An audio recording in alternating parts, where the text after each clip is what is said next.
And now we're live. Hey, I made it. It was quite something. So just for you guys to know, I have been on a frantic run from the airport to here to be live with you. So I wanted to be here. Unfortunately, I'm a little bit late, but I made it. So yeah, fresh off the plane from Clearwater, Florida. So I'm back home, back in the office, and glad to be here. Back on the correct coast. Yes, back on the correct coast. And I'm sure the team is glad to have me back on normal hours again too. So you should see my inbox and on Discord and everywhere else, all the messages piling up. So it's been quite something. So a reminder to everybody out there to let Bill Finley and me, Bill McIntosh, know that we're here. Give us a big hello in the chat. So it's crucial, vital, critical that you use the chat, and you'll see it off to the side. Let's see over there, right? It's usually off to the side over there. Sometimes it's down below, depending upon what device you're browsing this show on. And I want to let you know that you could accidentally, or I guess you could do it on purpose too. If you click on the player, it's going to take you over to YouTube. We still have that issue, right, Bill? Yes. So if you've done that, whether you meant to or not, come on back. You got to be on the page that has our chat in order to interact with us. We do use Google's live streaming technology to run this broadcast. And so you can sometimes accidentally get over on YouTube watching this thing. We have a private broadcast over there, but if you click on the player, it'll take you over there.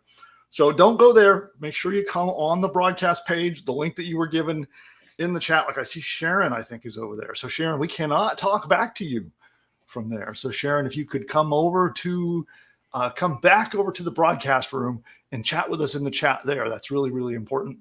And that way we can help everyone, because we don't always see the messages that come through the video player over on YouTube, and we cannot respond back to you. It's the other problem there. So with that, that's the first thing. The other thing that I want to mention is, as many of you know, some of you who have been coming to our broadcasts, how we run them. So during these sessions, I give training. Sometimes it's training, sometimes it's Q&A, sometimes it's a mixture of both, but all of it is designed to help inspire, motivate, help debug you if you're like trying to get over some strategic decision, or if you're stuck and trying to figure out what to do next. Coaching, consulting, moving forward into success. That is the point of these live broadcasts. And then occasionally we record live training while we're here as well. Today, I've got some live training for you that we're going to do. And then, of course, we do Q&A to get you some help in the group coaching environment here. So if you need any advice when it comes to running your business, growing your business, using any of the tools, we're here to give you advice, help, coaching, problem solving, all that stuff. That's the point of this broadcast. But if you have tech support, like something technical is broken on your website, or something is not behaving as you expected when you're trying to build a new push button AI website, for those kinds of things, the best place to handle them is with our support staff. We cannot do tech support live on the air. As I like to say, it's boring to stare at the top of my head while I'm head down in code trying to figure things out. That would not be good use of this time. So for tech support, fire up an email, send it to help@pushbutton.ai. You see that down on the screen right there.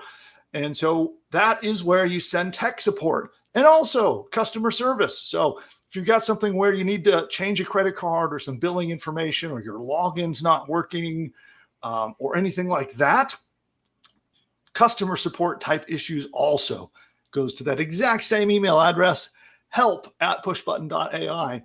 And that's the most efficient, fastest, most effective way to get help with things like that. And then during this session, feel free to ask us any questions at all you've got, and any things that you need help overcoming. If you're facing a challenge you need to overcome and you're not sure how to do it, tell us about it, get our advice, get our help, and we can keep you moving forward.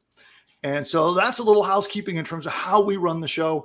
And also, I wanted to greet all the newcomers, because every single week we've got more newcomers in the early bird beta program. So we are not open to the public. This is private. the product is under development. Many of the features are released. There are many more coming down the pipeline. In fact, we'll be talking about some of that in a little bit. And you're part of this experience. And so I'm glad to have you here. And I want to welcome all the new people. We have a couple of my friends who, every week I know I say this, but it's really, really impressing me and making me feel great about what we're doing here, because all of my friends are coming to me going, hey, this product is amazing. And they want to promote it. Normally in the whole affiliate world, I have to chase people to get them to promote my stuff. And so this is one of those rare times when you have a product that is so cool that I have people chasing me, and I'm literally turning people away who I don't think is a good fit, or I think their customers just are going to be not a good fit to be part of the beta program, or for logistical reasons, I've been turning people away for one of the few times in my career as a marketer, because it's hard for me to say no to money. I love money just as much as the rest of any other person. Helps me pay the bills, make sure the staff are well taken care of, and keep the lights on here, so to speak. So, but it's been phenomenal to have a product that has been so well received so far. And so on that note, we did bring another round of customers in. So we have a bunch of you who joined us. So if this is like one of your first few broadcasts, if you've only been on one or two or no broadcast at all, let us know in the chat if you're new. Say I'm new. Put that in the chat right now. I want to greet you, all of the new people into Push Button AI. So yeah, just say in the chat, I'm new, and let me know if if you've been to like one broadcast but you're still fairly new. You're still new. So if you've been on one or fewer of these live broadcasts, let me know if you're new. Okay, cool. And then so we got. I know I'm gonna mispronounce your name, so I'll apologize first before I say it. Uton? I don't know which is right, or probably neither. Welcome. Then we've got. I'll apologize again in advance. Tahamtu? I hope I did that right. Then we got Steve. He's an oldie but a goodie. Then we got looks like Joe. So Joe is 2 weeks new. James is still pretty new. Jeff is kind of new. And Gabriella just joined, and this is the second broadcast. Welcome, Gabriella. Cool. And let's see. Then we got a new person in the chat. That's Alan. Okay, hello, Alan. And cool. And then who is this? That's Alan too. Okay, great. Well, good. I'm glad to see. I think some of you are hiding from me out there, but that's okay. Don't be shy. You can always interact with us here. And that's another thing I'll tell you really quickly. Our chat in the broadcast room is a private chat. So it's between you and me and the team here, right? So it's not a public open chat. So if you want to talk about things that you're struggling with in your business, or send us messages that you just don't want the rest of the world to see, don't worry about it. In the broadcast room, that chat is private. So you can talk to us, and you don't have to worry about being shy. You can say hi and nobody will see that you're here with us. And then, Bill, can you take the stinger down? Oh, thank you. Yeah. There we go. Cool. And then, Bill, you've got something cool to show some people today. Oh, right. So, Bill Finley is going to be showing off a little bit about what we're doing with add-ons. So our add-on process has been a little slow, maybe not a little slow, been slow. I'll just call it what it is, but is faster and faster and faster. And we have a bunch of you who have requested add-ons that you're going to be pleasantly surprised as they're flooding out now. So we had a few little hurdles to overcome, processes, procedures, and technical stuff to deal with, and that's all smoothed out. And now add-ons are going much faster. And I'd like to show you a little bit of some of the stuff that's coming out of them. And so Bill has some that he runs the team behind add-ons. So he can show you a little bit about how that's all working. And so we'll do that a little bit later. But first, I have some training. So we're going to talk about email marketing. Looks like Sharon is still struggling about how to get to the broadcast room. So Sharon, you should have gotten an email with a link. Mhm. Um, Yeah, if you're in the program on our contact list, then I sent out a couple of emails today, and you should be able to find your custom link to come into the training in yeah, your there email. you go. And I guess it's possible. Yeah. Okay. Well, yeah. So Sharon, you should have gotten an email link. And if for any reason you didn't, you can still watch for where you're at. We won't be able to talk back to you through the chat, unfortunately. And you can send an email if you're stuck and you can't quite figure out how to get to the broadcast room. Just fire up that email and send it to help@pushbutton.ai. They'll get it all sorted out for you for our next broadcast. But you can certainly watch it where you're at there, or go check your email to find the direct link. And yeah, with that, we're going to talk about email today. So this is leftover training from last week, and you're welcome, Sharon. So this is leftover training from last week where we ran over time a little bit. So today I do not have a hard out at the hour. I still am going to try to keep it to an hour for today's broadcast, but what we're going to do today is we're going to do the email training that I promised in the previous week. We'll do that today, and it's going to be all about how to use it's funny to call it the old-fashioned way of using AI, but at the speed at which AI is moving forward, it is kind of the old-fashioned way of building email campaigns. Okay, so we're going to talk about how you can structure an email campaign and then use ChatGPT to help you write one. Okay, now don't forget that if you implement an add-on pack and the marketing pack that we put on your sites come with a full 30-day email sequence already pre-written, right? That's obviously the easiest way to do this. But before we get into the email training, I want to make it clear that you can have 30 days of email sequences all pre-written for you.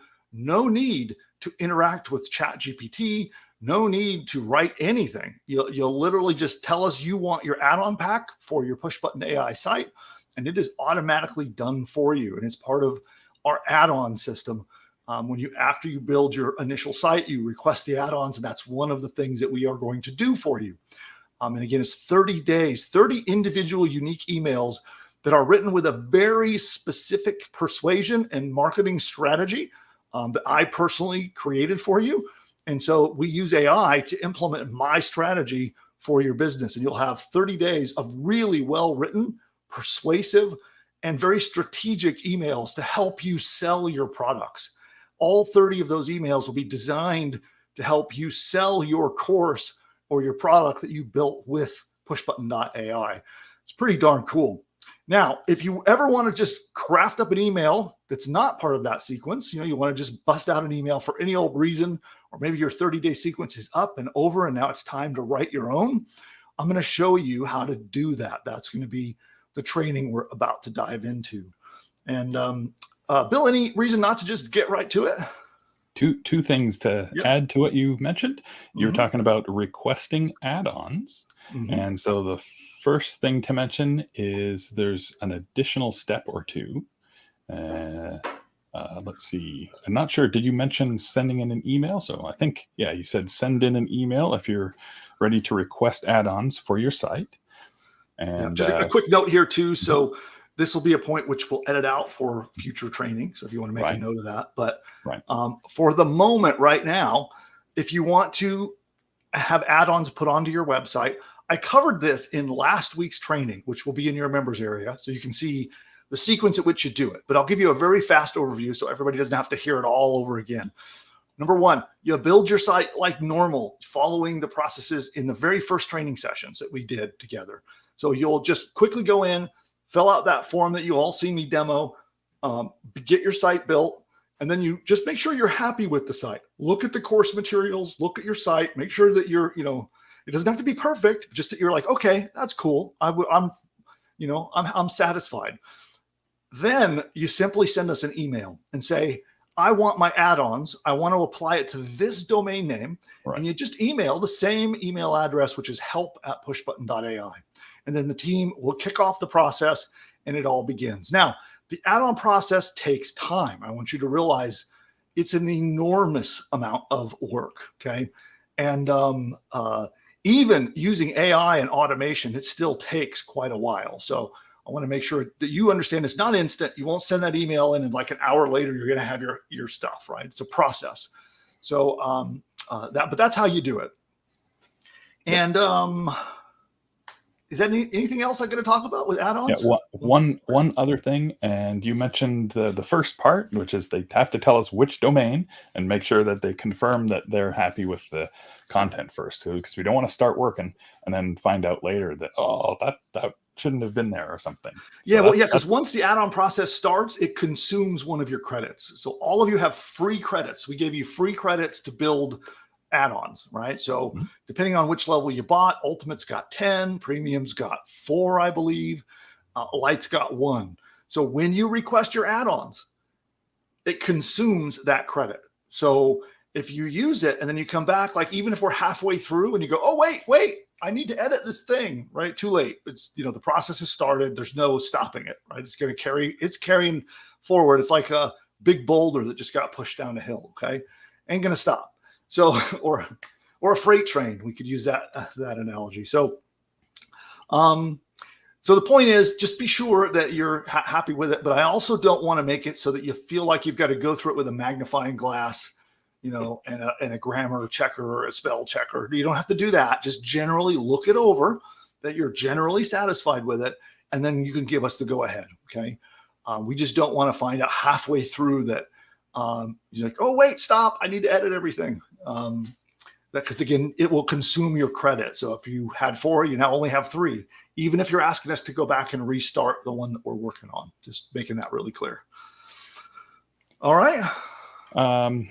Sorry. Yes. So that was the first thing. And then the second thing is that once the process is involved with that, once the process starts,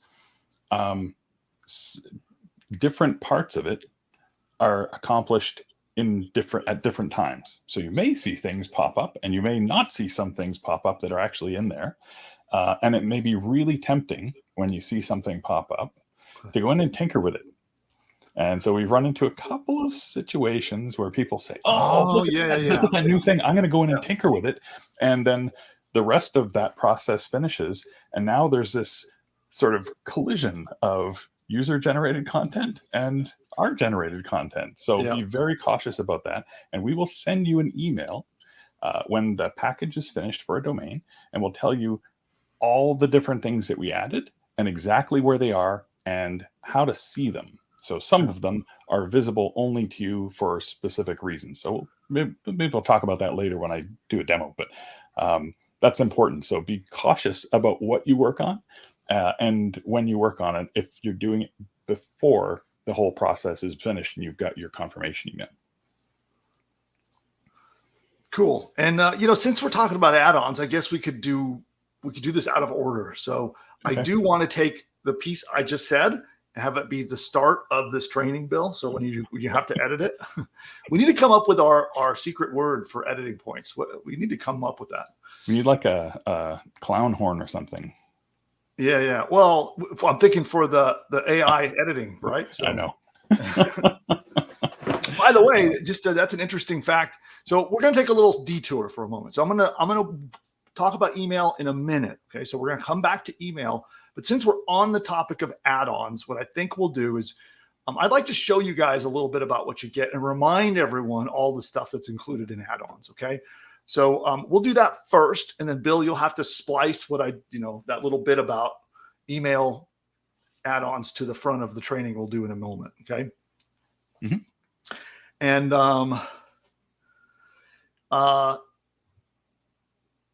that's still so anyway, the other thing I want to let everybody know is we're using AI to assemble our video course. So when you see us here broadcasting with you, we're doing a live broadcast, but we are using some pretty cool AI video editing tools that does some neat stuff, like it'll do a full transcription of the entire thing. And then when we turn it into a formal training lesson, it does all this AI editing where it takes out all the silent spots, all the stumbling of me going like, that stuff. I do that a lot more than I realize, even though I've practiced trying to be a speaker. So I just did a pause right there that it would have caught. But But anyway, it takes all of that stuff out automatically without any human intervention, transcribes the entire video, and it can even do a transcript that clearly recognizes Bill Finley and myself. So you can see who's saying what through the whole transcript. And it's all done by AI automatically. It's really impressive technology. So we use that actually to assemble the training that will be appearing in your members area. So as part of what you purchased to be in Push Button AI, we had a big stack of bonuses. And one of those was the AI business building course that we are assembling. And that's how we're doing it. We're using AI to actually, help put those course materials together. And it enables us to do some stuff with our training that we've never done before, which is kind of cool. So, so there's a few questions coming in that I can answer, and with those ones, I'm answering them as quickly as I can in chat. And there's a few questions that I either don't understand, and so I'm trying to get more information, or that I just can't answer right now. Okay. So we'll try and collect those all together, and we'll answer in the sort of open questions later on. Cool. So then, what we'll do right now, well, let's actually show a preview of just one type of the. When you order add-ons and you tell us you want your add-ons, there's a whole lot of stuff that gets added. A lot of people are excited about the video courses, right? That's one component of it. Some people are really excited about the audio courses and the really cool audio tools that we are using to do AI-generated audio that sounds human, right? So those are the two components that get a lot of attention. But there's a lot more. There's your logo, AI-built logo. There is social media content, which is what we're going to show you today, some of the social media content that we create for you. There is ads. There is 30 days of email sequences. There is blog posts automatically created and written and filled out for your website. And then I know I'm missing something. Is that the end of the list? There seems like I'm missing something. Have somewhere in one of these 200 windows, I have the perfect answer for you. I think there's 7 things. Okay. And if I recall, and I think altogether, here, I'm going to do the math. Let's see how many. Yeah. So we had articles. There's a series of articles, audio version of the lessons, video version of the lessons, a logo. So it's like a logo icon for your site, a set of ads that you can use to create. It's ad creatives that will be on a page inside your site that you can use to produce ads on social ad platforms, that kind of thing. 30 days of social media posts and 30-day email sequence. That is 105 unique pieces of content created as part of the add-ons. So there you go. So that's all the stuff that gets included with that. And what I'd like to do is, Bill, I can hand control over to you, so you can, you want to show off a little bit of some of the social media posts that you've been doing? Sure. Let's do that. Oh, it worked. Okay. There we go. So here's one site that has its ads page, its social posts page ready to go. So we'll scroll through a little bit of this. And you can note the text at the top there. It mentions that this is a page that anyone can go to, but the content is hidden from everyone who is not logged in as an admin. I've seen one of the things that people sometimes tinker with is unpublishing this or other kinds of things like that. Don't worry how this is set up. The content can't be viewed by people who are not logged in as an admin, even if you can see it. Yeah, so the only way you can see it is if you're an admin and you're logged into your dashboard. That's the only time you'll ever see this page. And these are big images because we don't know where you're going to post. And some of the social media platforms take big images. So they are large, but you can shrink them down or do whatever you want with them. All right, so these are just image style posts, and they're a square, so they will fit in just about any place. You can do different things to optimize them, but a square will fit just about anywhere. Okay, it's got a little bit of site branding, and some of these will have pictures. Some of them have less specific imagery This is depends on what your topic is, how available photographs are. Sometimes it'll be not a photograph. Okay. Anyway, lots of Dachshund puppies for this Dachshund puppy site. And you can show off some other ones here. We got this one's for a recipe site. Yeah, cooking and recipe sharing site. All right. And what else? We got another dog site. Unfortunately, 2 dog sites. Well, not unfortunately. I love dog sites, but as far as content variety, we have 2 dog sites and a cooking site that I can show you right now. All right. There we go. So there's 30. There should be 30 of these for each of these sites, and if you post daily, that'll give you 30 days of posting. Gives you 3 or 4 weeks of time to come up with additional posts of your own. Well, and also in some of the social media tactics that we teach, you can repost these.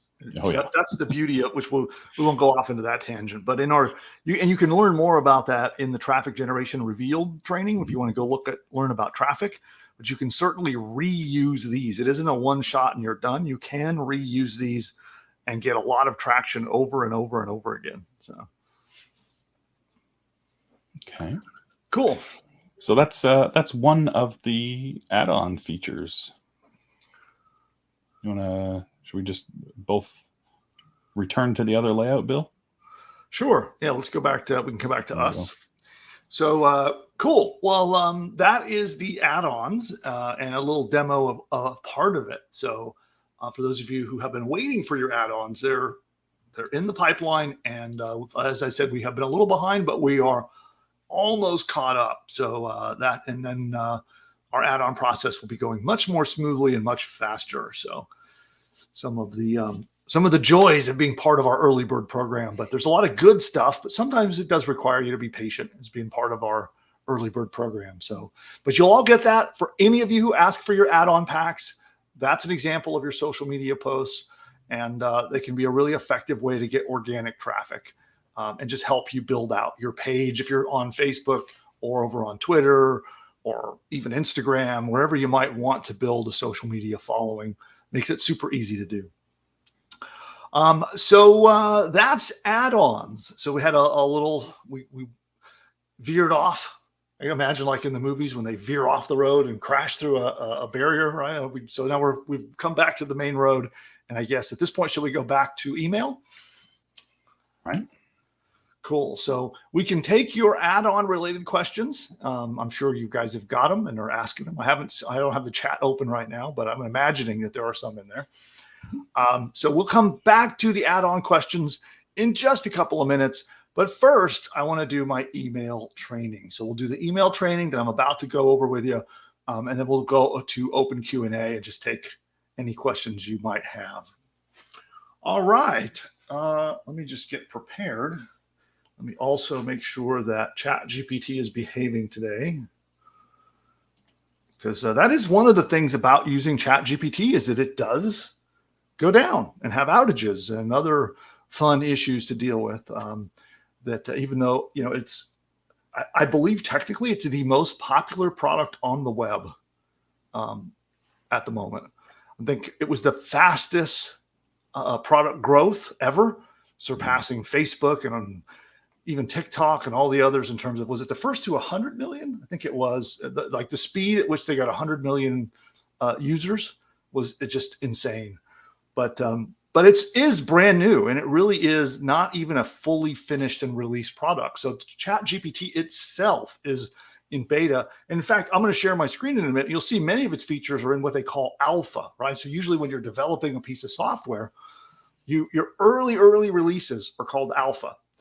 Then once it's polished a little bit and you're ready to move to the next step and let a few more users, a few more of your customers and testers use it, they call it beta or beta testing. You might often hear that.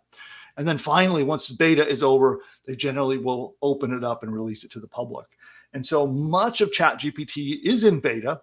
Some of it is in alpha, and sometimes it can be annoying because I love using it, except for when I go there and it doesn't want to work. So that's not so fun.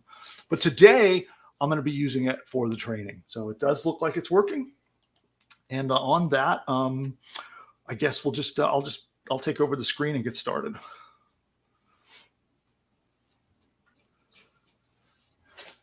All right. So for many, many businesses, email marketing is probably the biggest lever that you can pull in your business to generate profits.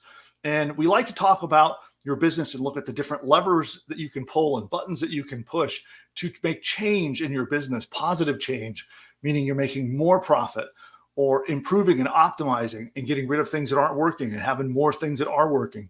And one of the biggest levers that you have in your digital business is email marketing. And I can give you an example in my personal businesses. In almost all of my businesses, especially my 100% online businesses, email marketing generates more than 50% of the revenue in every one of my businesses. That's how vital it is. And I do find that a lot of entrepreneurs, a lot of small business owners miss this point and they don't use email enough, which is why the add-on packs that we do for you cover 30 full days of email, because I know that's how important it is for you to actually use email. And especially in the early days when your list is small, it's very easy to neglect it, right? You got a long day, you're busy, and the last thing you want to do is send an email out to 20 people knowing that, maybe you'll get 4 people to open it, right? And so you don't email and you let it sit and go stagnant. And then eventually you kind of stop doing email marketing. So the key is consistency with your email marketing and realizing that it's a vital part of your business. And so in today's training lesson, I'm going to talk about email marketing and I'm going to show you some basics of how to structure your email campaigns so that if, in addition to the stuff that we can build for you, you want to go make your own, I'll show you how you can use the most popular AI tool out there right now, which is ChatGPT, and I will show you how to use it to write your emails for yourself. You'll do it one at a time and create, these sequences following the training I'll give you today. So I'm going to switch over to my laptop screen and share a little presentation I've got, and then we're going to do a little live demo using ChatGPT. So let's go there. And we shall get started. So this is all about using email effectively to generate maximum profit for your business and how to use AI to make it easier. Rather than the old days, literally just months ago, since the birth of AI, the popularization of AI, you would have had to spend quite a lot of time and do quite a lot of education to create and write your emails. For example, on our team, we have a really talented copywriter who has worked with me, and I think it took him literally years to kind of adopt and learn all of the email strategies that he now uses in our businesses. So it took him years to become a master at email marketing. And today you don't have to do that because AI can largely do almost all that stuff for you. You have an email marketer on tap if you want to tap into it and use it. Now, this is definitely not the way to do email marketing. And let me see here. Is that cutting off the top of my screen? I don't think so. It says how not to do email marketing. And okay, on my window, that's chopped off. That's how weird is that? Okay. That's weird. I'm seeing it. Okay. That might just be the zoom I have on my browser. Okay. All right. Nice little segment. Another edit point. Okay. So this is definitely not how to do email marketing. A lot of people go out, whether they buy lists, harvest lists, and they just start sending random emails to these lists without any real planning, without any strategy, without any structure. And do not do that. Whether it's harvesting lists, you always want opt-in lists of people who want to hear from you, who have signed up to your mailing list.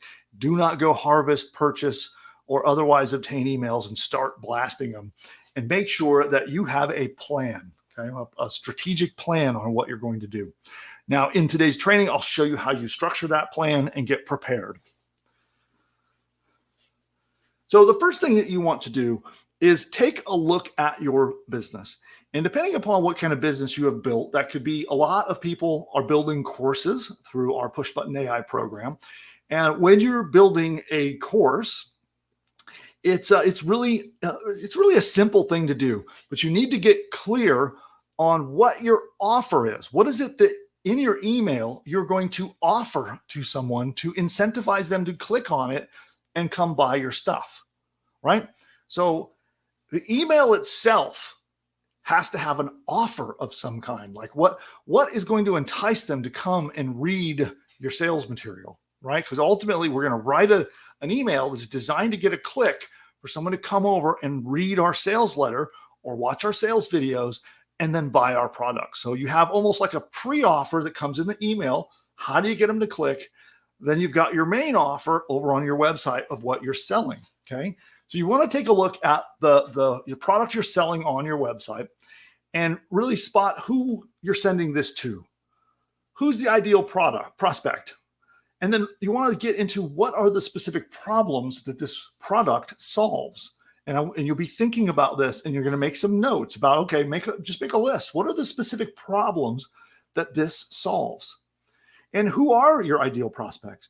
And it doesn't have to be like, super scientific. It can be something as simple as, well, people who have a puppy and love their dog, right? It could be families who have a new puppy.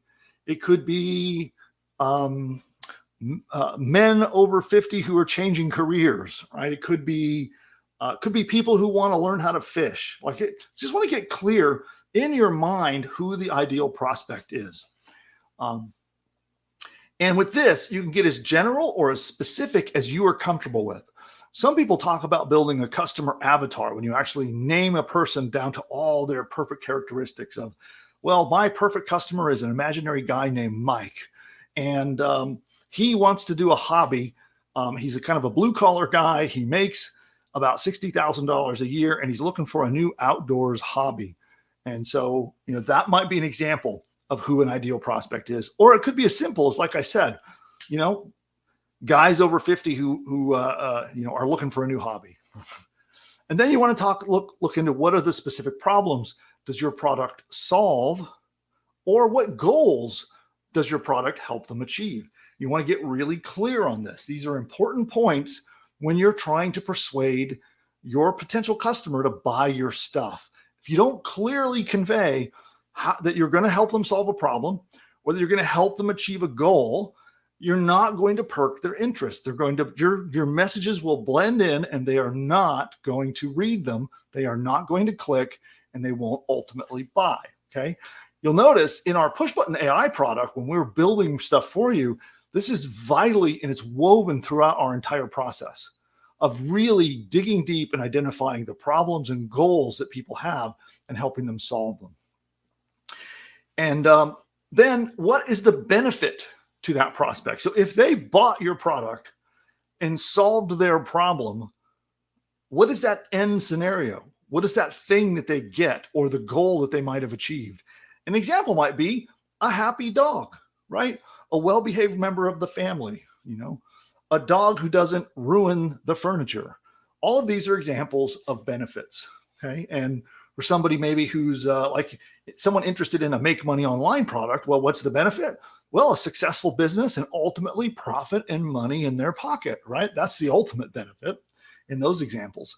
So you want to get really clear on, once you help your prospect solve the goal, once you help your prospect solve the problem, what is the end benefit? And just make a little list. And it doesn't have to be giant, just a small list of what those things are, okay? And then one thing that helps sometimes is if you can think about anything unusually quirky or surprising about the problem or the solution that it brings. This is just a way to make your stuff stand out. An example of that might be that using a simple device, you can train you'll be shocked that you can use a simple device to make your dog behave. A simple device that is cruelty-free and makes your dog happy and well-behaved. And then what I do is I break down my emails into a campaign. Okay. So, which means more than one email together as as a package. Okay. So what do I mean by that? Instead of just thinking one email at a time, I think strategically spread out over time.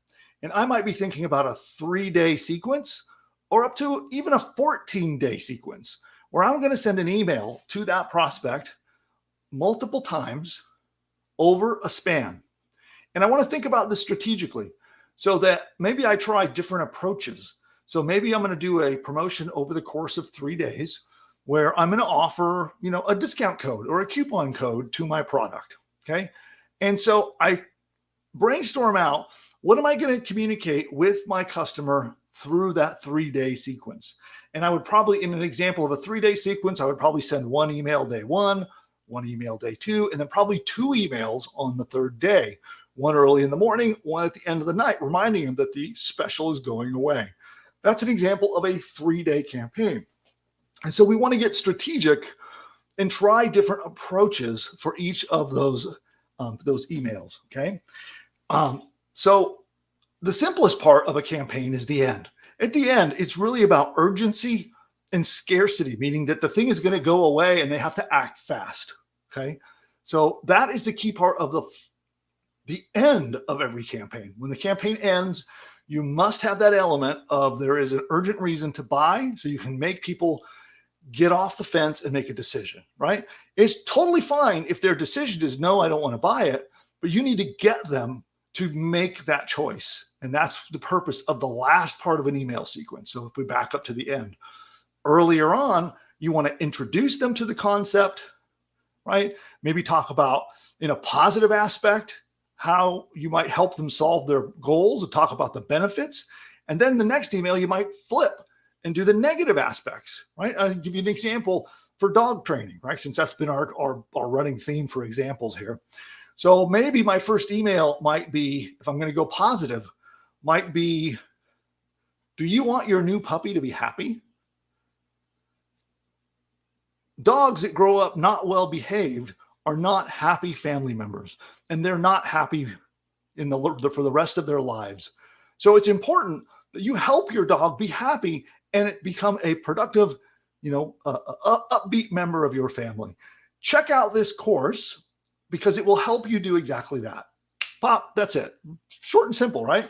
So this is an example of how I might write one by hand. And we're going to then show you how to use ChatGPT in a moment to do the same thing. But I just want to give you the overarching picture of a sequence, right? An email campaign sequence. So then day 2, I might hit it the opposite way, right? Are you sick of your puppy destroying your property?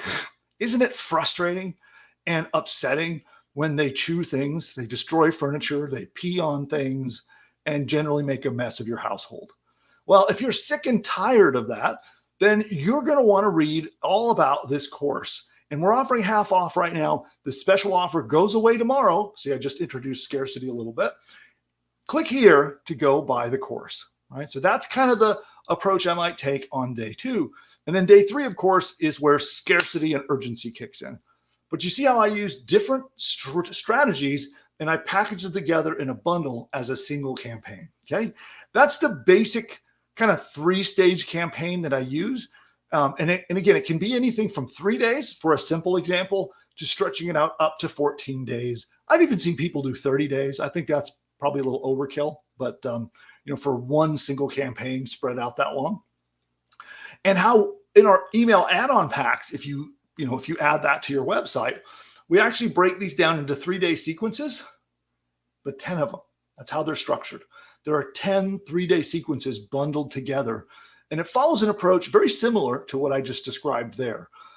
It's kind of more upbeat and more positive.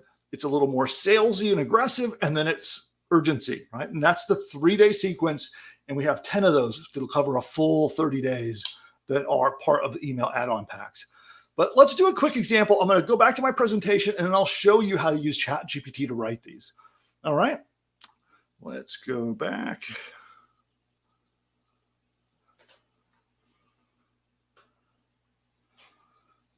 Okay, and I just raced ahead of myself and talked about this. So we open up and kind of introduce our special offer and then try one persuasion of point and try to increase their awareness. And generally, I really stretch out this increase awareness step and that keep interest and excitement of trying to come up with new and different ways to talk about my special promotion the longer my campaign is. So if it's a 7-day campaign, I'm going to really spend a lot more time on increasing awareness and keep interest and excitement. And all that means is coming up with new and different ways to kind of say the same thing, right? You heard in my pet example, I talked about, a positive and a negative. Well, I might just keep flipping back and forth, talking about different positives and different negatives and reinforcing the idea that my course solves them for the customer, continuing to increase awareness, keep interest and excitement high. And then we go into the scarcity phase, which we talked about as well. So that's the basics of an email campaign sequence. Now, a couple of things in general about email before I get to showing you how to craft one is you want to mail frequently. And once you start building a list, it's really important. I cannot overstress this. It is really important that you must stay in communication with that list. Even if it's a small list, even if it seems like it's not worth the time to write and send an email to just a small number of people, do it anyway. This is a long haul process, right? Email marketing is not a magic button that is going to instantly make you a fortune starting out on day one. It is a process of getting the list bigger and bigger and continuing to follow up. You would be shocked at how long you can follow up with people about one product. You can do it for years.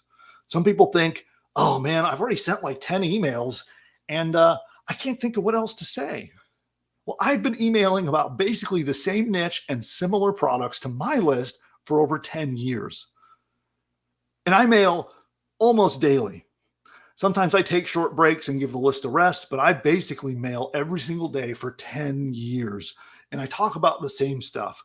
And as I told you, it has generated millions and millions and millions of dollars for me and my businesses by doing that. And I think people don't stick with it for that long haul and they quit early because they're not seeing immediate results or they feel like it's not worth it. And so they quit. So mail frequently. Don't let your list forget about you. Okay. You can also flow back and forth. You can tease. If you don't want to sell, you can flow back and forth and send them some content if you would like. That's an optional step.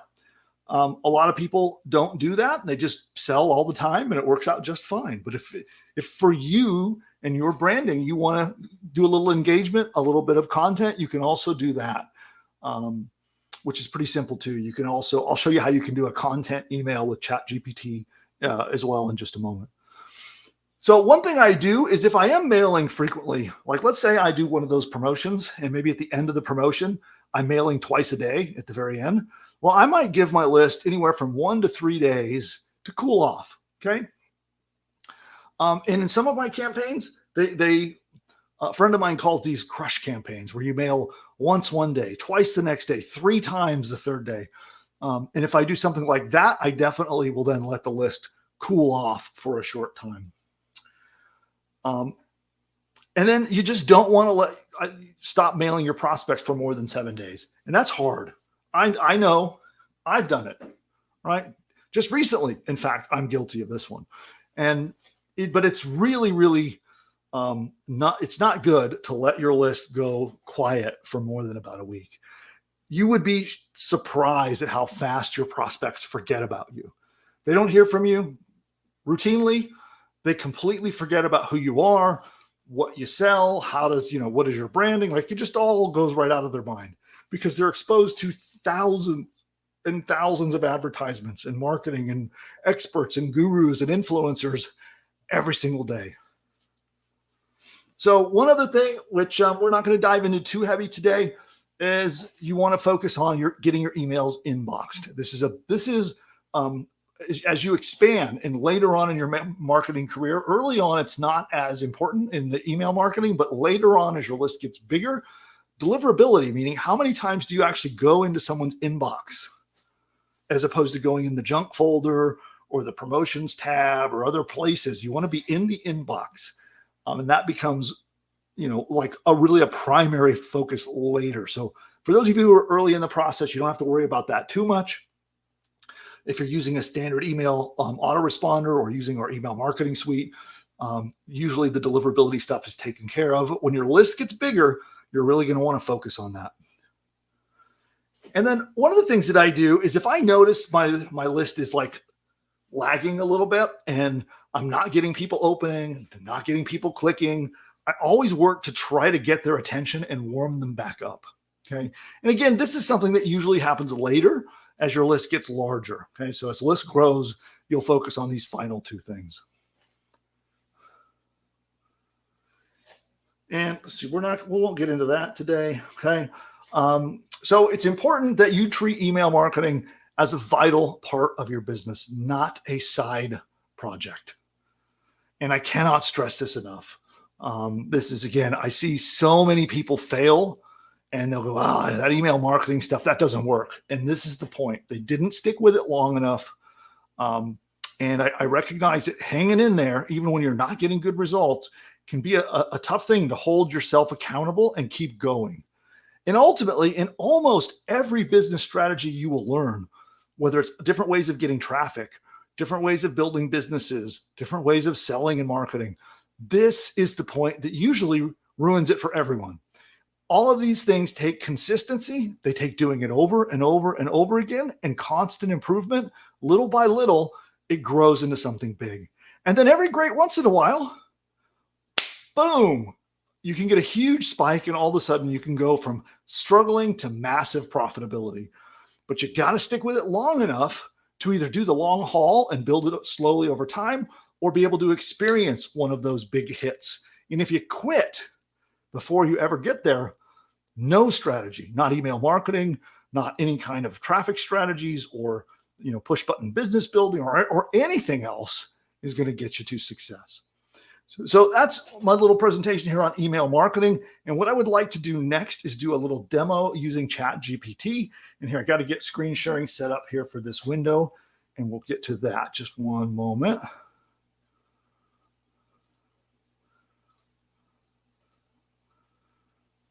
Okay, cool. So here we are in ChatGPT. And let me see, I had a base prompt I was using. Now I just got to find it. Where did it go? I know I shared it with you, Bill. Now I'm trying to scroll back up through our timeline to find it. Sorry, I've been answering chat questions. You're looking for a prompt? Yeah, I gave you the basic, the base prompt that I was going to use to try to do this today. And since I literally ran into my house and turned on my computer, I don't have it in front of me. I'll try and find it here. Hang on. Okay. We're both looking. Maybe one of us will find it first. Yeah, I'm scrolling up and up.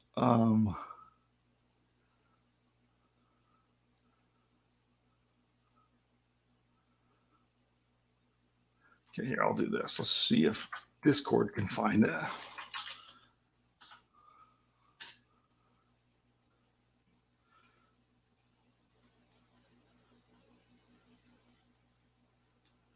I can't believe I can't find it. We've, not surprisingly, used the word prompt a few times.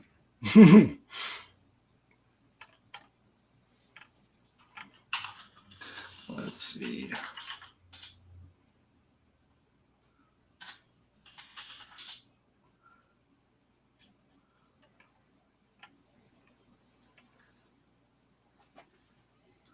Okay.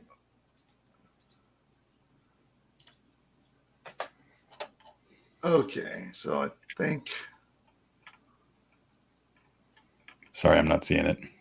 Okay, well, I've got something here I'll start with. So today's prompt, I am going to kind of be winging it a little bit. I had a base prompt I was going to share with you guys. I'll find it and we'll share it with the training when we post it, just to give you an example of a starting point for one of these prompts. But let me see.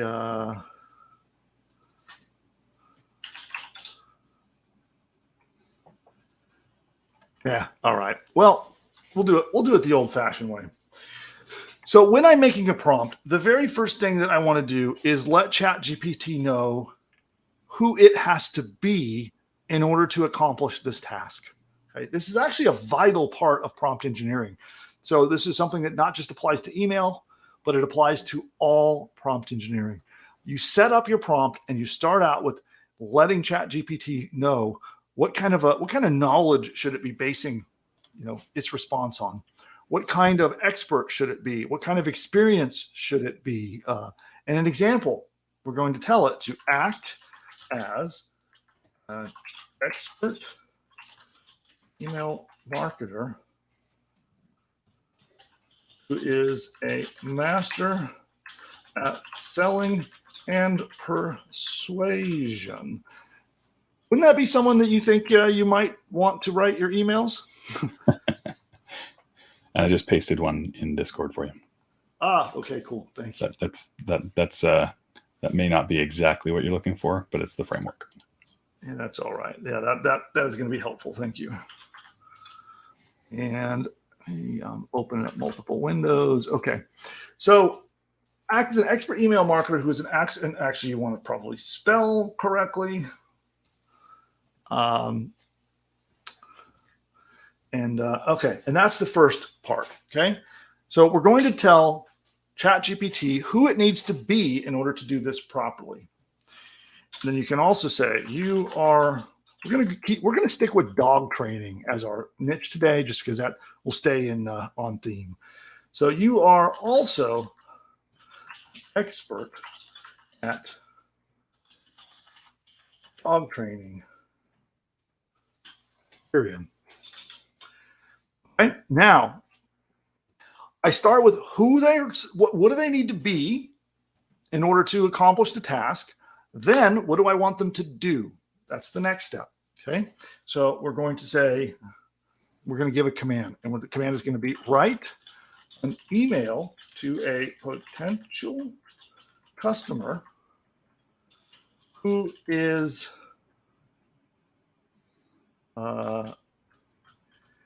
a person with a new puppy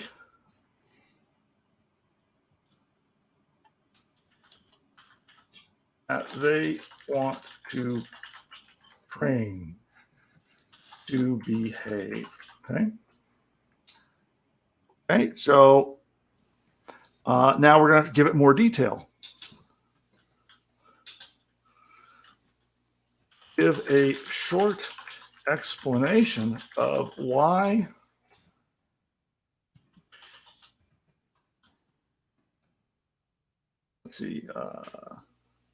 write an email to a person wants to put a new puppy, they want to learn to behave.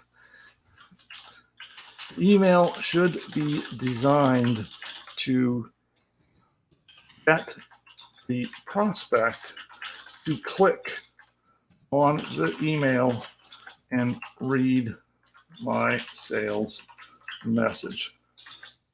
Give a short explanation why solving a pet behavior problem will help them have a happier pet. Then give a strong call to action to click on a link to visit the website. Okay. Now, there are a lot of additional things that you could add to this. We're going to start with this. This is the core of the prompt. Okay.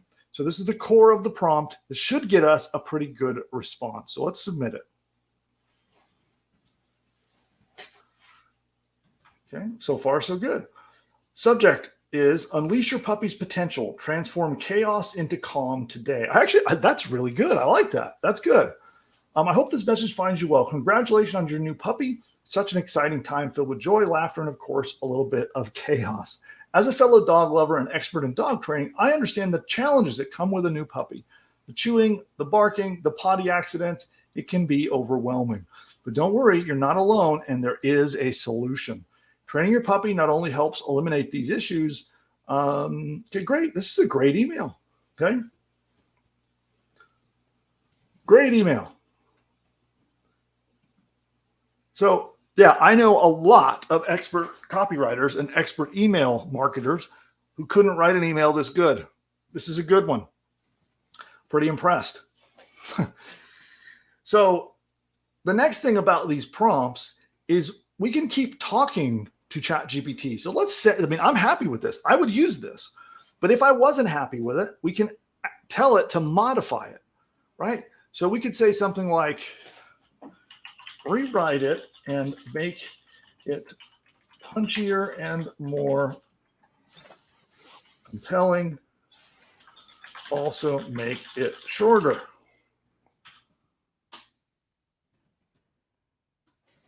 Boom. It's going to follow my instructions. This is good too. I love the question at the front. That's a great way to hook someone in on the front of an email. Nice and short. Boom. There we go. And that is the basics of doing these for your emails. Now you can add to this. So let's go back up here and let's go to, we'll do an advanced email prompt at this point, right? So we can take our base prompt. I'm going to copy this and we're going to do it again, but this time we're going to say, act as an expert email marketer who's a master. Okay, write an email to a potential customer who's a person with a new puppy that they want to behave. The email should be designed to get the prospect to click the email and read my sales message. We're going to say, we're going to add here and we're going to say use on a, I have to spell out, aggressive style with a cheerful tone. Okay, so I am giving it a style and a tone. These are two separate but similar but slightly different components that you can write in. So let's say that you believe your prospects need to be talked to in a slightly more conservative manner. Well, you could say use a conservative style with a antagonistic tone, right? Or use a conservative style with a happy tone, right? So this changes the sort of the style at which it will then write. Okay. We can also give it specific problems and goals. You know, we talked earlier about problems and goals. And so we can also give it some of that. Give a short explanation of why solving, instead of just making a generic, a pet behavior problem, right? Why solving potty training will help them save a fortune in ruined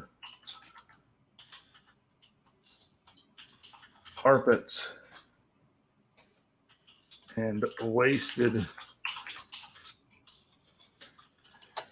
expenses of cleaning products. Okay, so that's right. Okay, right. So let's try that. So we've now given it a style, we've given it a tone, and we've given it a very specific problem and benefit. And there we go.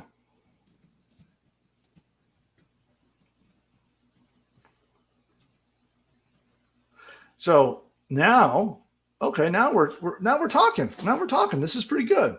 So now we could take this. So let's work in some of the characteristics that I talked about in an email campaign. Okay. So we're going to copy this and we're going to be thinking about, this is now going to be, you know, maybe the first email in our sequence that we're going to announce a special. Let's say we have we've created a discount coupon on our website and we want to do a 3-day special.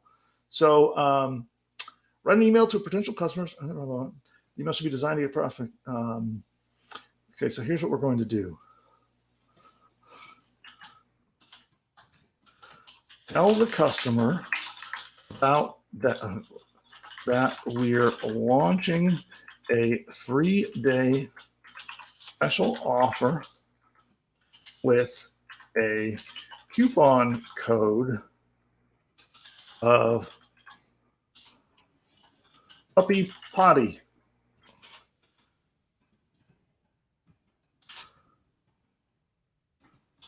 to get our training course for half off. Boom. Okay, so now we've added that. We'll send that in. And so now this is the first part of one of the email campaign sequences that I showed you earlier.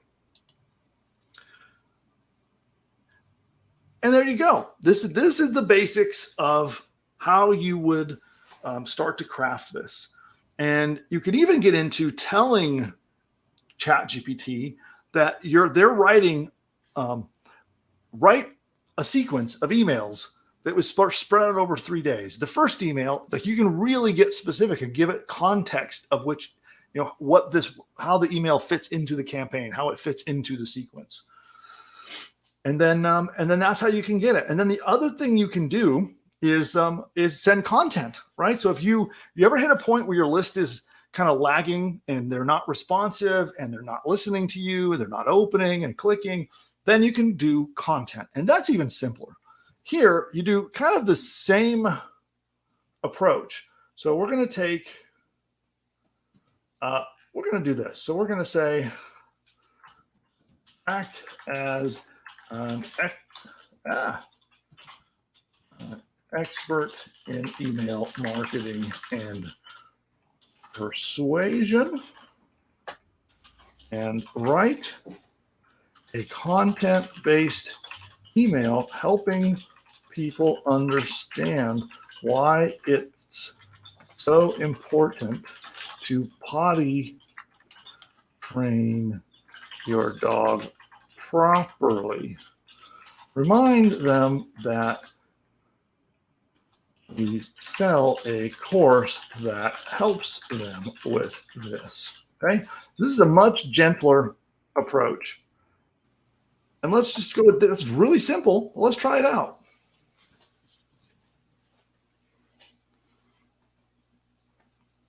So this might be an email that someone would read and be happy if reading it, right? It's not going to be hard sell. It's not going to be pitching a coupon code. It's designed to just be helpful, get engagement. You could even tell ChatGPT that you want the prospect to reply back to you, as an example, if you want email replies. There we go. So it's dropping a plug about the course.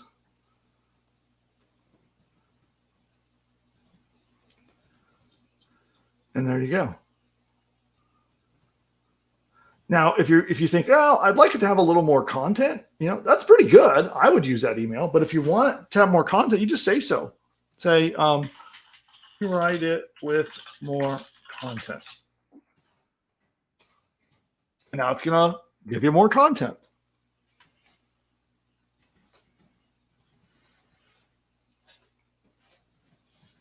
And it's going along here talking about potty training, of course, and puppy accidents. Let's see how long this thing is going to get. Looks like it is going to be significantly longer than the last email. And sometimes when you're writing long pieces of copy, ChatGPT will just stop. Like if you tell it to write something long, it'll like go partway through and then stop. Like it's just, had a brain freeze or something. And if it does that, you just tell it to continue. You just say continue and then send that message and it'll keep going. But it often will do that on long pieces of content. Do you want to show them? Do you want to show them another cool trick about how to continue, Bill? Well, we'll stick with this for now. Sure. Yeah. And a little side, so Bill, note for editing. Yeah. A little side thing I'd like to know in the chat. I'm thinking about just doing a general prompt engineering class. Would you guys like to do that next week? Let me know. That's my thought for the next training lesson that I'm going to do. Is just general prompt engineering best practices for anything, not just to really understand how to use ChatGPT and how to properly format prompts to get just about anything out of it. And we'll go from beginner to really advanced. So a really advanced topic is how do you create multiple instances of ChatGPT checking on each other, right? So you could ask ChatGPT to do something and then go back and ask ChatGPT to act as a proofreader or an expert and cross-check and proofread and make sure it did its job right.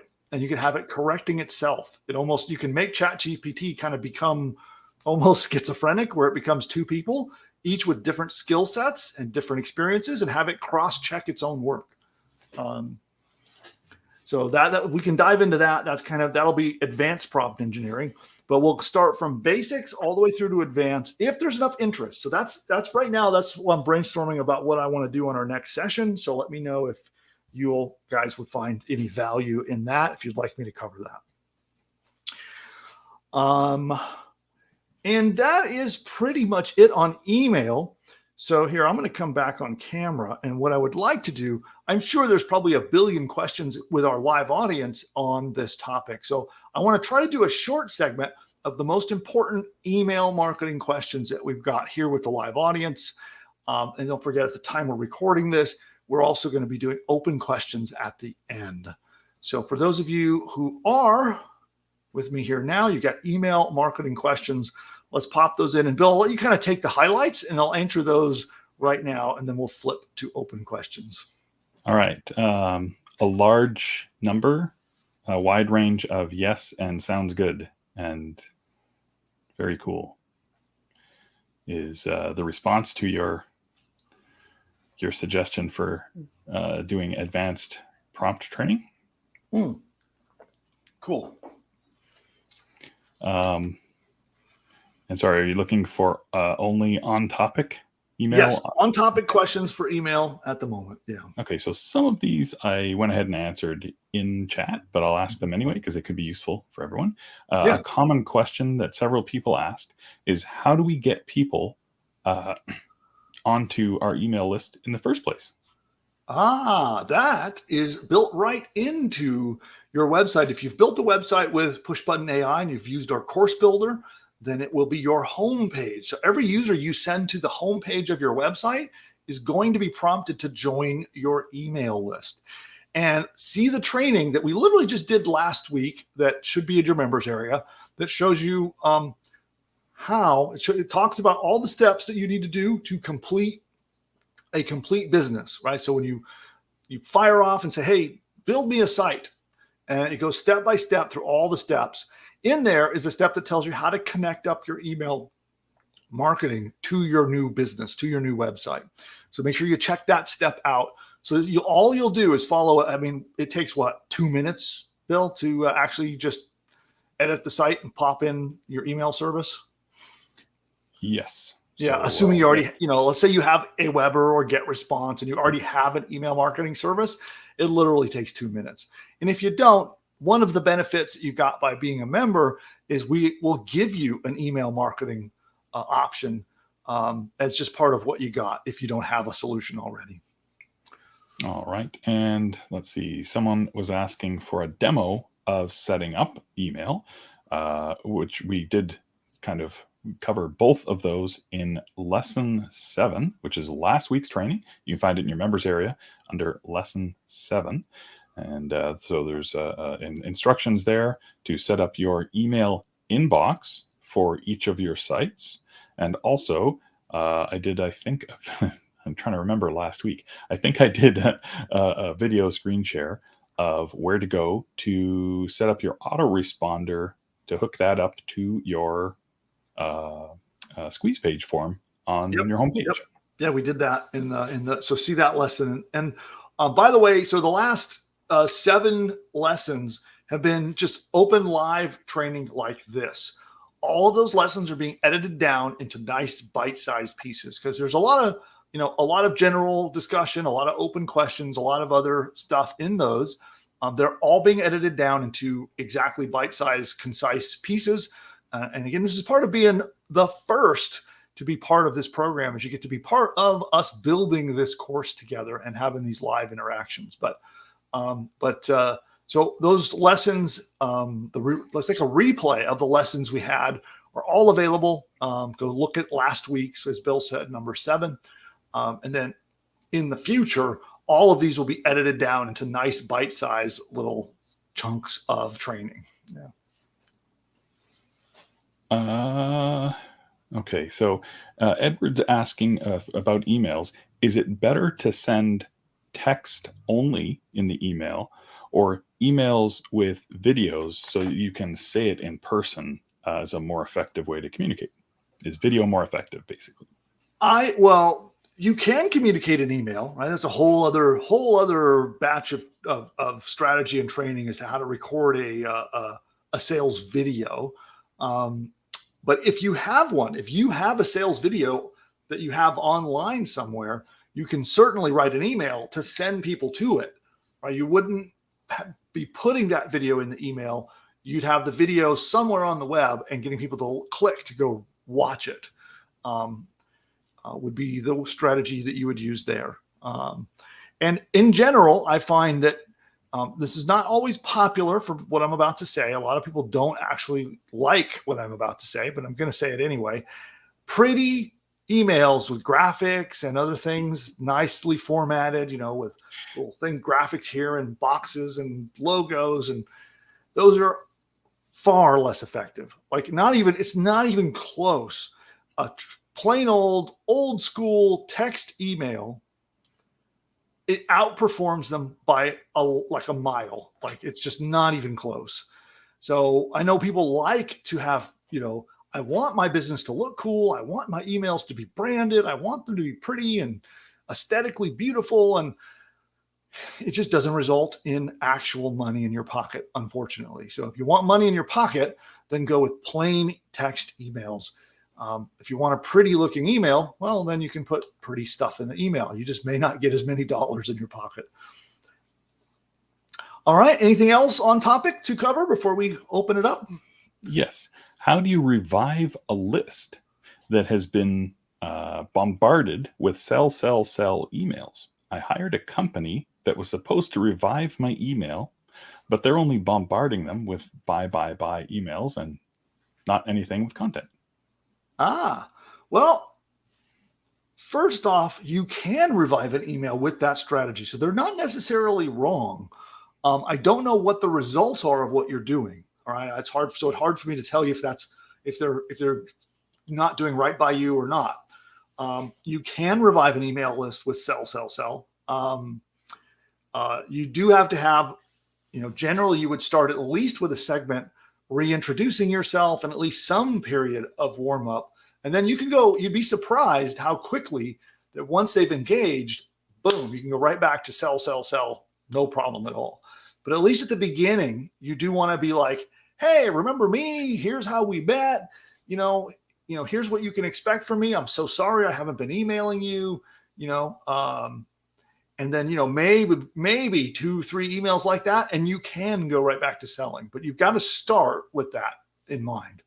And of course, if they haven't done it, well, then you just do it, right? You just write some emails and start over. And you can use the prompts I talked about today to do that. And you could just use the prompt and then modify it a little bit. And when you give ChatGPT the instructions, you can tell it your scenario saying, hey, write an email to a customer who I haven't contacted in a long time and tell them I'm sorry and explain to them why the benefits of continuing to read my email, and let them know I'm going to continue to stay in touch with them. And it'll just follow your instructions and write that email.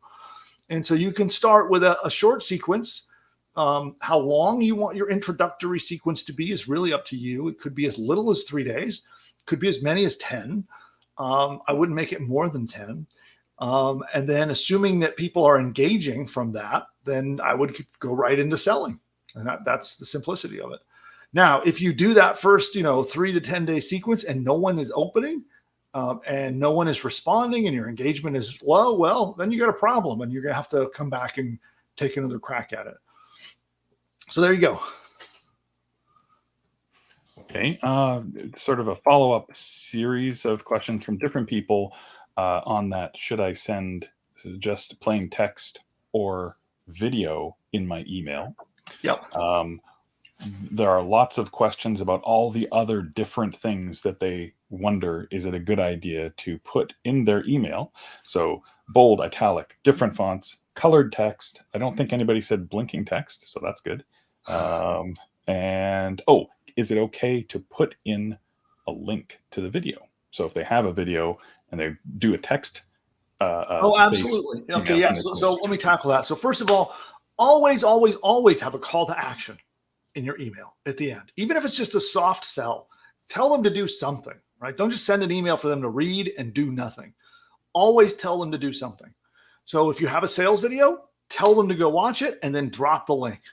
So I mean, it sounds a little aggressive to say this, but I can't think of a better way to phrase it. You want to train your list to respond to you that way, right? You want to train your list that you're going to give them something compelling, and then you're going to tell them something to do, and that they're going to do those things over and over and over and over. That's basically the relationship that you want with your list. You want them to be happy to receive your email and be willing to open it, or at least interested in opening it, excited about opening it. And then they're going to expect to do something at the end of, after they've read that email. And so always do that. Have them go watch a video, have them go to your sales page. If, even if you're doing a nice content pitch at the very end, just subtle, remind them saying, hey, don't forget, we've got the course, go here to buy it now. Right? And do it in every single email you send. Always, always, always have a call to action at the end. You can certainly use bold fonts, underlines, highlights. Just take it easy a little bit on that. Don't make it too crazy. You don't want it to look like 1990s, GeoCities website kind of style where there's like, yeah. You guys, who here remembers that? Do you? Who's old enough to been online long enough to remember GeoCities and like 1990s style web design? 8-bit GIFs. Yeah. You would watch load line by line by line as the page loaded. Yeah. I remember those. Yeah, we have some people in chat who remember it as well. Okay, so back to the question about the hired service to improve deliverability. She added the information that results are bad, open rate and click rates are down. They've done a nurture sequence, but the content of those emails is really cheesy and salesy. So, well, that's not necessarily the right thing to look at. Is the reason why it's not working. That's what I really want to make sure that comes across. It's there's got to be a reason it's not working. It's not necessarily the tone and style of the emails. It could be that, so now we're jumping off into something a little deeper, but I want to give you this a little advanced topic. So for a lot of you, you're going to be hearing what I say and it's going to be not make any sense, right? But basically every domain name, every website, every link, every sender, like who the mail is coming from, gets a reputation. And Gmail will score your reputation. And do you happen to know what your Gmail Postmaster reputation score is? You can actually sign up for the service and find out. And so it could be that you have a horrible reputation and your stuff isn't inboxing. Okay? That would be the first, based on what you said, that's the first thing that comes to my mind, is that that's what's going on. And that is not necessarily a fast thing to solve, but at least if you know that's the case, you know what to go after. But so if you have a poor reputation, and they're going to look at the servers where your email originates out of, they're going to look at your domain name, they'll look at the domain name of where you're sending your traffic, the links that you're sending to. And it's not fair because lots of good businesses get falsely flagged and blacklisted and everything. I'm going through this right now with one of my businesses where it's actually one of my least salesy businesses, and it is blacklisted. And I'm having a hard time getting emails to inbox. I can't even link to it from inside an email. It just won't even hit the inbox. So so identify problems there first and repair your reputation if needed. But that to me that would be the first place I would look based on what you're saying. Because it sounds like you got a decent sized list. Sounds like you're kind of a little savvy with what you're doing. So check that and let me know what if you want further coaching on that. We can certainly take it up either more today or on one of our next sessions. And Okay, let's so go to the next question. Yeah, we had several people with general interest as well in inboxing questions. So that all fits together. But it will be good luck trying to cover that completely and also prompt engineering completely in one lesson. Yes, so it'll be a battle. Which one should? Well, yeah. So I'll look. I think we got enough responses on prompt engineering. I know that'll be our next topic. I'll decide how deep we're going to dive with email reputation and all of that stuff. I don't know how far we're going to get into that with this particular course, but I'll always be happy to coach you and help you through in our weekly, or we're going to be moving to a twice monthly lineup again soon here too. But during these sessions, it will be happening at least twice a month.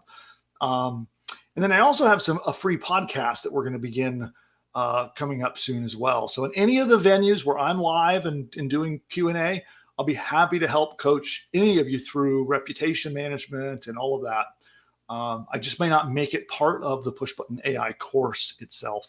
So. All right. Okay, and a confirmation here. I just finished confirming it, kind of.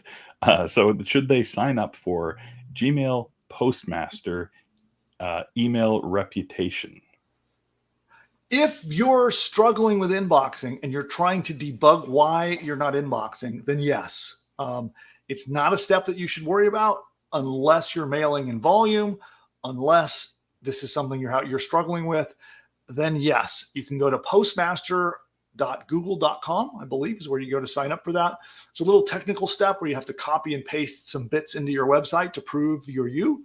And then you can measure your reputation. But again, if you're new at email marketing or you don't have a large list, don't even worry about it. You can just completely skip it. Yeah. Yeah, a lot of these things too. Bill mentioned high volume. Some of the tools that you might use for this kind of thing, again, this is an advanced topic, but they require volume to give you data. So if you're not mailing in a time span when those tools are watching, they don't have data to give you. Like Postmaster tools won't even register if you're mailing. I think it's somewhere between 200 and 500 emails every day. Yeah. If you're not mailing at that volume or higher, you won't even register and get a score. So, so that's why it's kind of irrelevant. You don't need it until you're, right. Yeah. Can you use MailChimp to get around blacklisting? Well, kind of. So you can't get around the fact if you're trying to link to your blacklisted domain, it's still going to be a problem because they're going to see, even if you redirect through like a tracking link and you mail from MailChimp, if your domain is blacklisted, you just need to solve why it's blacklisted and get it unblacklisted. Or if you can't solve that, then you're going to need to get a new domain name. But sometimes it takes persistence. Like this site I'm struggling with right now, it's been blacklisted for over a week and we're still working on it. So, and it's completely unmerited, right? There's been nothing weird or nothing we did, breaking spam rules or anything at all. And yet it is blacklisted and we're still working to get it fixed. So, but you just got to do it. And again, a lot of these are problems that are not problems for 99% of the people watching this video right now. So I think sometimes we get into some advanced topics that cover people that are a little further along than most of the audience. And it can serve as a distraction for those of you who, you don't need to pay attention to that if you're, if you're just getting started. Yeah. Okay. Okay. I think we're finished with the on-topic email questions. Awesome. All right. Well, then let's move on to open questions. So I realize I've definitely gone over the hour show today. So we'll try to make it brief, but I want to make sure I leave it open for questions on any topic so I can help you out to help you bring your business forward into profitability so you can flourish and prosper with lots of money. That's my goal. It's my goal for you. So we have some push button AI questions, and I'm trying to condense several of them into one or two questions here. just for the sake of time, but also because there's a good amount of intersection between these questions. Okay. So one question that kind of covers a lot of them together. Oh, and I just realized too, here, let me bring you back on camera. Oh, okay. I'll have to stop moving around in awkward ways and staring down at my email. Oh, well, here, I'll go back to me if you're focused on chat. No, it's fine. It's fine. I've I've caught up, I think. So let's see. So one person this covers a lot of different subtopics though, right? So this overlaps a lot of them. One person is trying to use push button AI in a fairly non-standard way. That is not creating the site with the course on it and then marketing that, and maybe then adding an add-on, or maybe add on and then market it. But instead, they're building multiple push button AI. They're generating multiple push button AI sites to have multiple courses, and then they're trying to smoosh all the courses together into one. And they're trying to figure out a way to do that and have audio and video for them before they do any marketing or anything. And so that also overlaps another question, which is, I'm out of add-ons. Can I buy some more? How much are they? How do I go about it? All right. So who's out of add-ons? I don't know. I'll have to go and look. So I'm actually not certain they are. I was asking like what level they're at as well, so that they may not be. I don't know. Okay. So first of all, So if you're out of add-ons, I'll give you another one for free. First of all, okay. So I really appreciate the fact that you're aggressively and actively using the system. So as a reward for that, I'll give you another one for free. So how about that? We'll talk about how you can buy more later. But yeah, I mean, everybody here now is an early supporter. You know, we're really early in the evolution of push button AI, and I appreciate all of you. So if you've been an aggressive user of the system and you've run out of add-on credits, I'll give you another one. Right now, that's not forever, right? So don't get mad if next week or next month or whenever I change my mind. But right now, if you ran out, I'll give you another one. Okay. And that applies to all of you. Okay. So just that's a general for everyone. Any of you who are using the system enough, then that's what we'll do. I'm not going to make it a problem.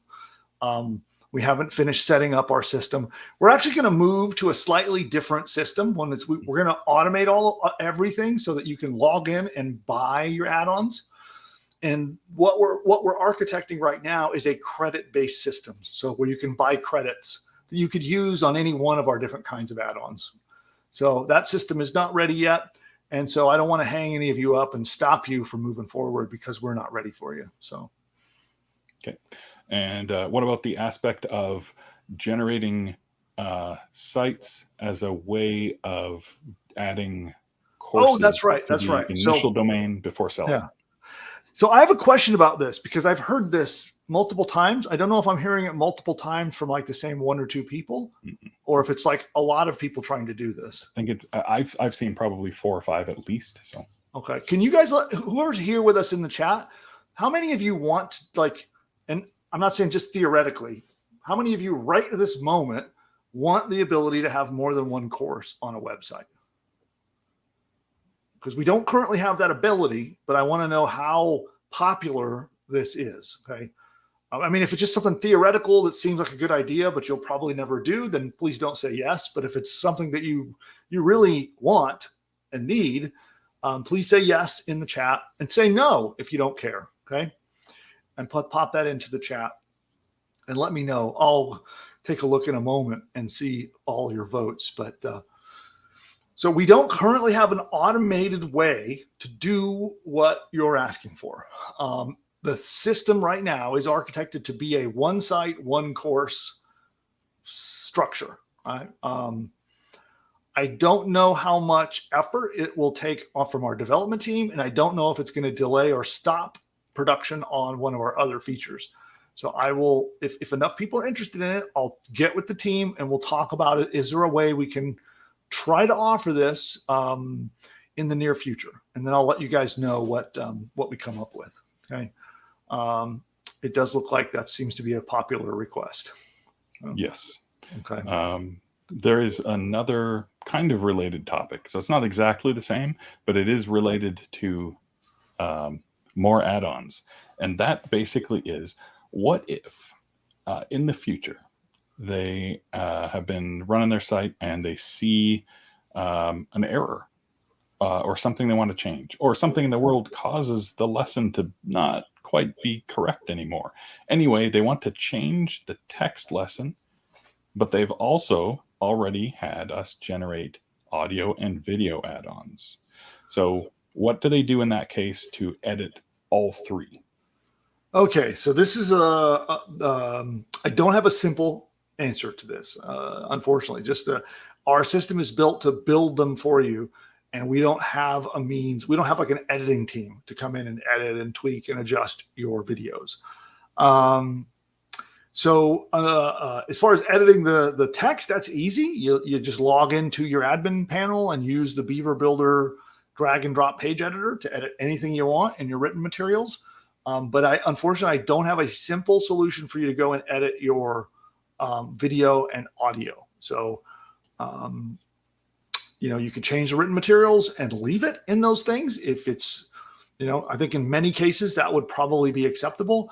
If it's just unacceptable and you've got to take them out, well, then you're going to have to basically hire a freelancer to edit those for you. So we don't have, our whole business is not built to be a video and audio editing service. Yeah. Let's see. How about a specific question about generating a site? This is an interesting one. Sure. I think I can maybe guess and solve it, but let's get your input too. Yeah. So Holly is having a problem getting the benefits.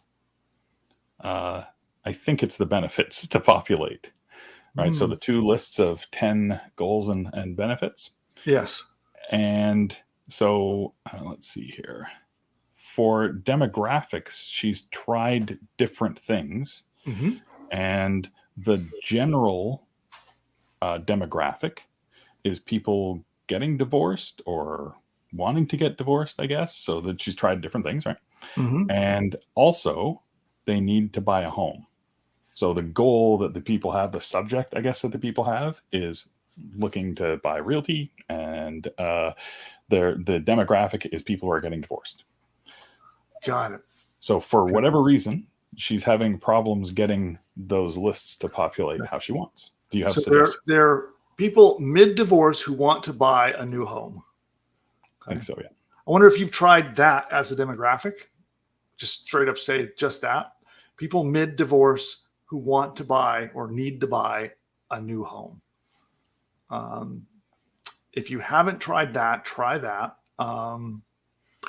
And then also you can adjust the parameters below you may have already done this, I'm not sure, but you can adjust those to let it be more creative, and let it have more ability to, be creative in its thinking about how it's going to answer those questions.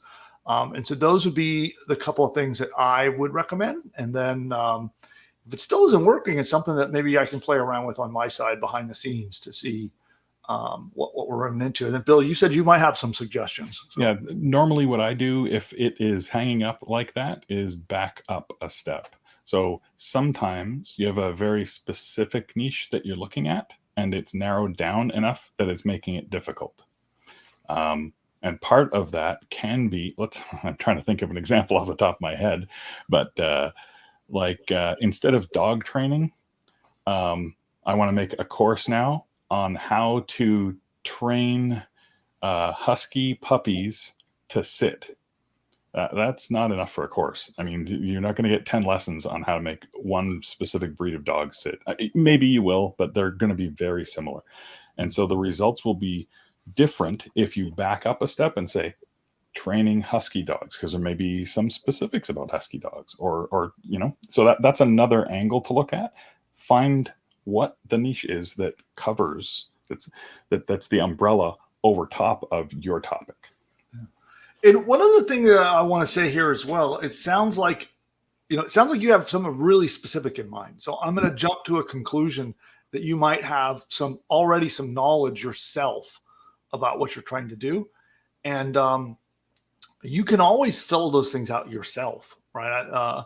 And often for things where, like, if it were something that I kind of knew what I wanted my course to be about, I would spend the time to fill in those. I realize it's 20 boxes of benefits and problems and benefits, but I would spend the time to just fill them out myself. You don't have to let the push button AI fill those in for you if you have some idea of what those would be yourself.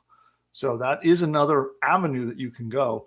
And I recommend that for anyone who is a course expert or someone who already knows what they want generally in their course. I recommend you fill it out yourself. It takes what is it going to take? 5 more minutes maybe? And you'll get a better product. You'll get a better course at the end of the day too. So if you're doing that, be careful. I have watched that happen, and there's some temptation to write a paragraph for each of those.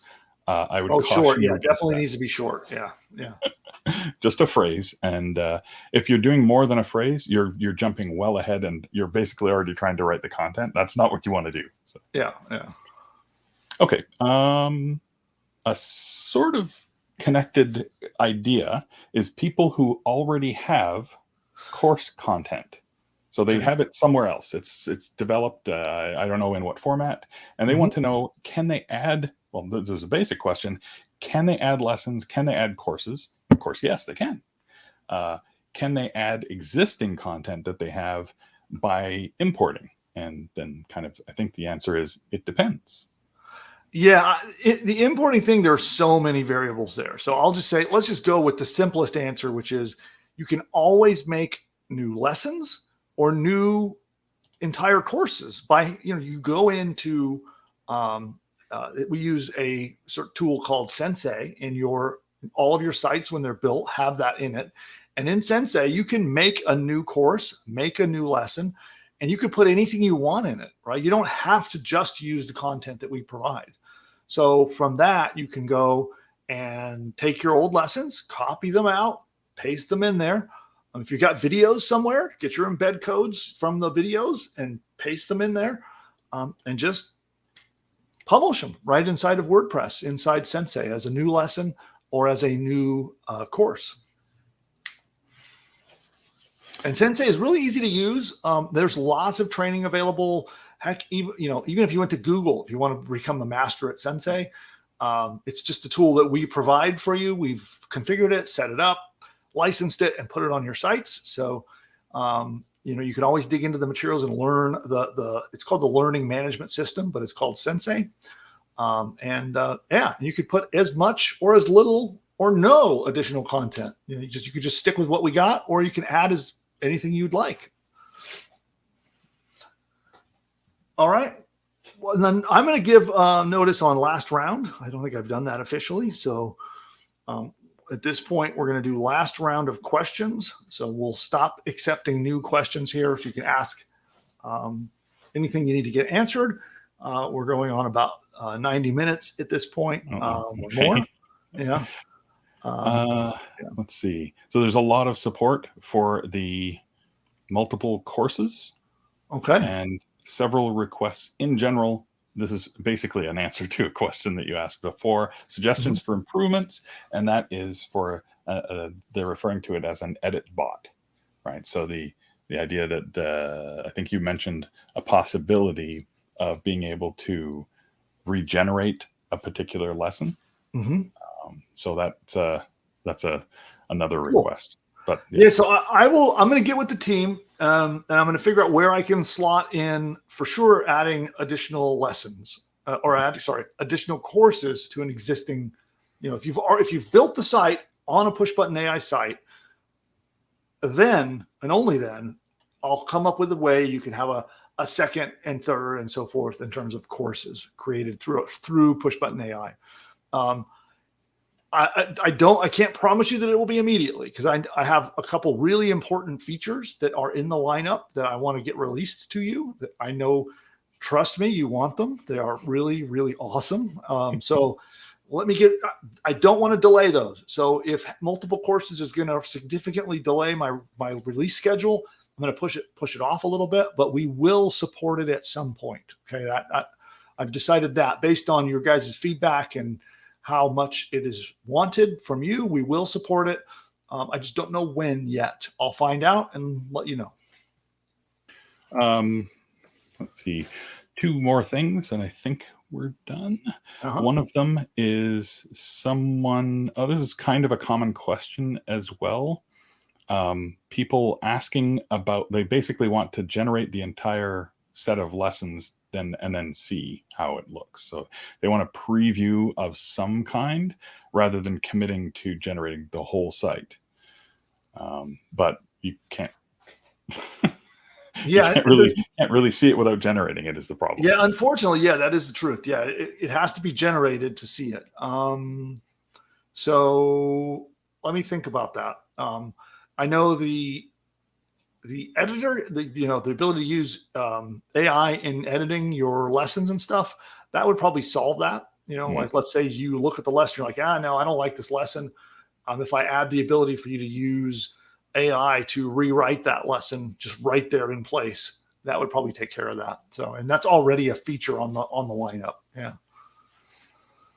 Okay. And then the other question that this also comes up from time to time, but Daniel's asking about it today.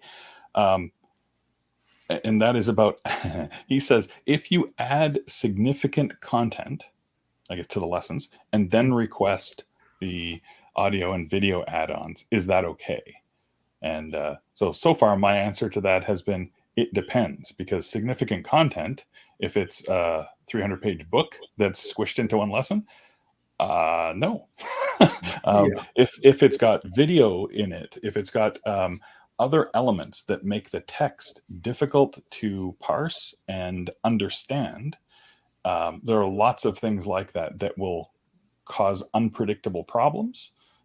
They may be things that are conquered in the future, but I think in general, I'll say probably for most of what you're thinking and what most people are going to want, it's probably just fine, right? But like you said, Bill, so if let's say we're pushing out past 60,000 words of content in your course, the system is going to choke on that. It's not really designed for doing hours and hours and hours of video and audio. Okay. So, if you're adding some material and you're growing it a little bit, and I'm trying to think of how to define this in terms of word counts, but, certainly there is a limit, and if we hit that limit where you've added so much stuff that the system is just going to choke on it, then we won't be able to make add-ons for you, unfortunately. But.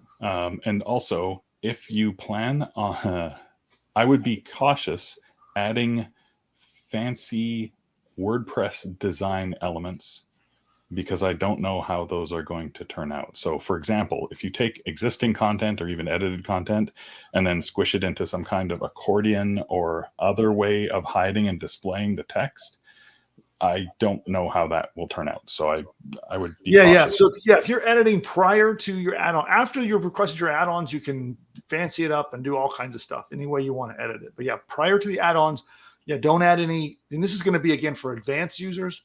New users probably have no idea what we're talking about, and we'll probably never even get to that. So, but there are lots of neat advanced modules and things you can do with our drag and drop page editor to make collapsible menus and show and hide text when you click on. There's lots of things you can do with your editor. So definitely don't go crazy with that before you ask for your add-ons. You can do it afterwards. That's fine. But beforehand, don't go doing that. And then, just in general, I would say clearly the limit would be if you've doubled the size of your lessons or your courses, it's going to be a problem. And exactly how many words or characters that is, I don't have a definitive answer for you. But if you're making some improvements and you're adding stuff in just in general, and you're not like dramatically increasing the length of your materials overall, you're probably going to be just fine. So you can do that ahead of time as long as you don't go crazy. Cool. And I think that wraps us up. Okay, cool. All right. Well, we'll end up on this then. So I want to remind you that I need your testimonials. I have a favor to ask you. I will be here as long as you need me to help you with coaching, with training, with advice on, as you've seen today, many different topics, and I can help you with all of them. And I'll continue to do that. I want you to be successful, but I really want you to use push button AI, right? That's my secret, not so hidden agenda, is I want you using the tools and working with my team. And through that process, if you have had an experience that was good, even if it was a little good experience, please tell me about it. It was part of our deal, our gentleman's agreement, so to speak, as I reach through the screen. Here we go. We'll shake hands. And when you became a customer, was to send me lots and lots and lots of testimonials. Okay. So something as simple as you were surprised how easy the site builder was to use. That's a testimonial, right? That's a great clip I can use. If you said, wow, this site builder is the easiest way I've ever built a website. Boom, perfect. I can use that. It will be so valuable to me. So let's say that you were confused about something, about how your site worked, and the team sorted it out for you and you're happy about it. That's worth a testimonial. Simply say, wow, the push button AI team really stepped up and helped me solve this problem I had. And I highly recommend them, right? Stuff like that. Little blurbs. It's all I'm looking for. I don't need a book written about how great everything is. Just little blurbs about things that you were impressed by, that you liked, that were useful, that were interesting. If you thought one of your lessons was particularly well written, tell me about that. If you were impressed with the logo that came out of your add-on pack, tell me about that. If you liked the video or the audio, any little piece that you experienced that you thought was good in any way, I want to hear about it. And to tell me, just fire up your email, send us the email right there to help@pushbutton.ai. In the subject line, just put success and send us in your testimonials. And short ones are good. In fact, they're probably better for what I need. The shorter, the better. And just nice, punchy, hey, I just built a course on how to plan a wedding. It's amazing. Done, right? That's all I need. So things like that. And I really want to request that from everyone building their site and throughout the whole process. If you had great support from someone on my team, let me know. If you're enjoying working on your website, let me know. If the AI found you a killer domain name, tell me about that. Actually, I want more of those. I'm missing some good domain testimonials. So anybody found a great domain name using the AI? I know I have. Then pop me over and send me a testimonial. So that's the worst thing about it. It always gives me like 2 at least that I like. Every time I do a demo, I swear I see a domain. It's like, oh, God, I want to register that. But anyway, point is, I need that stuff. It will be really helpful to me. And I want to just remind everyone that we are in here for the long haul with you. The team and I will do whatever we have got to do to help make you successful with your internet business. And that's my request from you in exchange, is just tell us when we're doing a good job. The team loves to hear about it, and it will be super helpful to me. And on that note, Bill, thank you for your help today. And everybody out there, thank you for being a Push Button AI customer. We'll see you next time. There we go.